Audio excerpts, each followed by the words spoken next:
নমস্কার বন্ধুরা, চলে এসেছি মিনতি রান্নাঘর নিয়ে। দেখুন, আজ আমি একটা নতুন রেসিপি নিয়ে চলে এসেছি।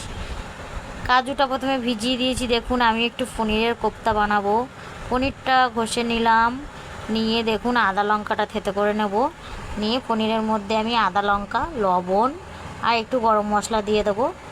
দিয়ে 2 চামচ কর্নফ্লাওয়ার দিয়ে দেবো। আপনারা ময়দা দিতেও পারেন, খুব বেশি দেবেন না। তারপর দেখুন কসুরি মেথি আমি দিয়ে দেবো ওর মধ্যে, দিয়ে ভালো করে মেখে নেবেন। মেখে নিয়ে আপনারা গোল গোল করে নেবেন। আপনারা যেরকম পরিমাণে গোল করতে চান গোল গোল করে নেবেন, নিয়ে রেখে দেবেন ওটাকে। একটা টমেটো নিয়ে নিলাম, আমি নিয়ে ঘষে নিলাম। নিয়ে আমি ওর মধ্যে লবণ, হলুদ, ধনে, জিরে, লঙ্কার গুঁড়ো, একটু মিষ্টি দেবেন। মিষ্টি না দিলে ভালো লাগবে না। দেখুন আদা বাটা, কাজুটা দেখুন আমি বেটে রেখে দিয়েছি। দিয়ে আমি পনিরটা সাদা তেলে ভেজে নেব।